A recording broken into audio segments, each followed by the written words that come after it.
जुनी पेन्शन योजना मिळाली पाहिजे म्हणून अनेक वर्षापासून आज हा लढा कर्मचारी देत आहेत, तरी हे सरकार त्यांच्या मागणीला दाद देत नाही। आमच्या नेते राहुल गांधी यांनी आपल्या जाहीरनाम्यात सुद्धा ही जुनी पेन्शन योजना लागू करण्याच्या संदर्भात मागच्या लोकसभेच्या निवडणुकीच्या निमित्तानं जाहीरनाम्यामध्ये दिली। योगायोगानं आज आमचं सरकार आलं नाही। येणाऱ्या काळामध्ये महाराष्ट्रामध्ये हे सरकार बदलणार आहे। निवडणुका झाल्या, आमचं सरकार येईल आणि सरकार आल्यानंतर ही योजना जुनी पेन्शन योजना लागू करण्याच्या दृष्टीने आम्ही प्रयत्न करू। तरी केंद्रामध्ये ही जुनी पेन्शन योजना लागू झाली पाहिजे। आपला खासदार म्हणून त्या ठिकाणी मी प्रश्न मांडेल। जुनी पेन्शन या विषयावर मी बोलणार आहे, कारण आम्हाला फक्त आमच्या हक्काची पेन्शन हवी आहे आणि ती तुम्ही आम्हाला द्यायलाच पाहिजे। मुख्यमंत्री साहेब, आम्ही सुद्धा नागपूरचे आहे, तुम्ही आम्हाला कधी भेटले नाही, कधी दिसले नाही। फक्त जेव्हा निवडणूक आली त्यावेळेस तुम्ही आमच्या दारात येता, आमचे हातपाय जोडता आणि म्हणता की आम्हाला मतं द्या।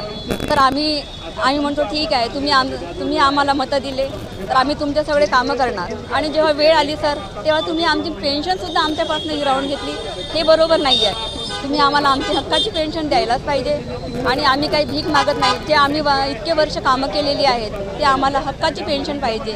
नाही तर आमदार खासदारांनी सुद्धा आपली पेन्शन बंद करावी, तसं आधी GR काढावं की आम्हाला आमची पेन्शन मिळत नाही आहे। तरच आम्हाला वाटेल की आमदार खासदाराला कुणालाच पेन्शन नाही तर आम्ही थोडं विचार करू।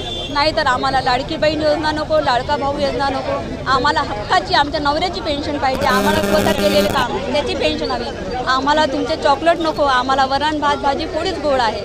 आम्हाला एकच मिशन जुनी पेन्शन ही आम्ही लढत राहू आणि शेवटपर्यंत लढत राहू। तुम्हाला वाटेल की जर ते शांत बसले, आम्ही शांत बसणार नाही। आम्ही नागपूरला सुद्धा येऊ शकतो आणि दिल्लीपर्यंत सुद्धा जाऊ शकतो। आम्ही उपोषण करणार नाही, तुम्हाला उपोषण आमच्यासाठी करावे लागेल आणि तुम्हाला म्हणावं लागेल की नाही बाबा, आम्ही तुमची पेन्शन देणार आणि देणारच आणि तुम्हाला द्यावंच लागेल ती पेन्शन, कारण आम्ही तुम्हाला भीक मागत नाही। भीक तुम्ही मागता, भीक तुम्ही जेव्हा मतदान असते तेव्हा तुम्ही आमच्या दारापर्यंत भीक मागायला येता।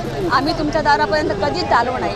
आज तुम्ही नागपूरचे देवेंद्र फडणवीस, तुम्ही नागपूरला असून आम्हाला काही तुमचं तोंड दिसलं नाही सर। मी पण नागपूरची आहे, पण जेव्हा मतदान असलं तेव्हा तुम्ही बरोबर म्हणता, बरोबर गाडीत फिरता, आम्ही पायी पायी फिरतो, तुम्ही गाडीमधून खूप हात दाखवता आणि खूप इकडे हे करता आणि छान मजेत फिरता। आम्ही पायी पायी येऊन तुम्हाला बघायला हे करतो आणि ज्या दिवशी मतदान संपलं तर त्या दिवशीपासून तुम्ही कुठे लपता तर आम्हाला दिसत नाही। दिल्लीत काय, नागपुरात सुद्धा तुम्ही दिसत नाही। आजपर्यंत मी नागपुरात देवेंद्र फडणवीसला पाहिलं नाही, जेव्हा मी नागपूरची, माझा जन्म नागपूरचा आहे, पण देवेंद्र फडणवीस फक्त मुख्यमंत्री आहे एवढंच मला माहिती आहे। बाकी देवेंद्र फडणवीस बाकी काय आहे हे आम्ही कधीच बघितलेलं नाही, त्याला नजरेने सुद्धा बघितलं नाही। हे काय आहे?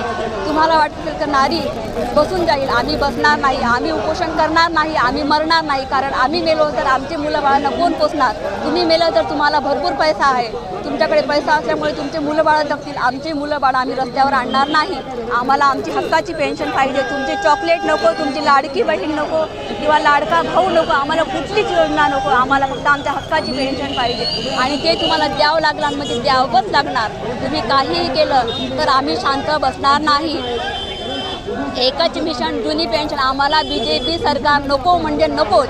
जो आम्हाला पेन्शन देईल तोच आमचा PM बनेल किंवा आमचा मुख्यमंत्री बनेल। आम्ही दुसऱ्या तिसऱ्याला कुणालाही निवडून देणार नाही, तो कुठलाही असो। आणि मोदी हटाव देश बचाव हेच आम्हाला शेवटपर्यंत म्हणायचं आहे। शेवटी मोदी तुला खाली उतरावंच लागेल आणि उतरावंच लागेल। आम्ही तुला उतरवल्याशिवाय राहणार नाही। जसं आम्ही तुला वर बसवलं तसं आम्ही तुला खाली पण उतरवू शकतो। तर तू हा विचार करू नको मोदी की हे लोक तू आम्हाला उतरवू शकत नाही। आजही आम्ही तुला एका मिनिटात पंतप्रधान बनवू शकतो, तर तुला आम्ही खाली पण बसवू शकतो, कारण तू एक चहा विकणार आहे तर तुझी लायकी तीच आहे, तू त्याच जागेवर शोभू शकतो, तू पंतप्रधान बनवू शकत नाही। जय हिंद, जय भारत। सर, आपण जुनी पेन्शन योजनेचं भरपूर वर्षापासून आंदोलन करत आहात, तरी सरकार तुमच्याकडे मागणीकडे दुर्लक्ष करत आहे, काय सांगाल त्याबद्दल? नक्कीच सर, एक नोटांकडे शासन पूर्णपणे दुर्लक्ष करीत आहेत।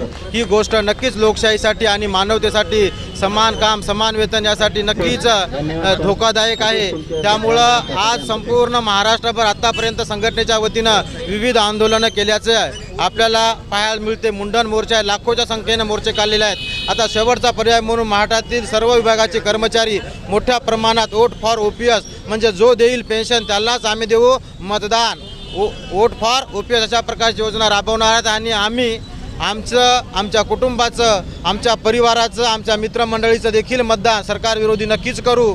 अशा प्रकारे आम्ही सरकारला शेवटचा निर्वाणीचा सल्ला या ठिकाणी देणार आहोत. आणि आता सर्व कर्मचारी राजकीय भूमिका घेण्याच्या याच्या पवित्र्यामध्ये आलेले आहेत. सरकारनं लवकरात लवकर जुनी पेन्शन योजना लागू करावी, नाहीतर आपल्या खुर्च्या खाली कराव्या. जो पेन्शन की बात करेगा वही देश पे राज करेगा, ही आमची शेवटची घोषणा सरकारने ऐकावी आणि आम्हाला जुनी पेन्शन लागू करावी, हीच तुमच्या मार्फत आम्ही सरकारला विनंती करतो.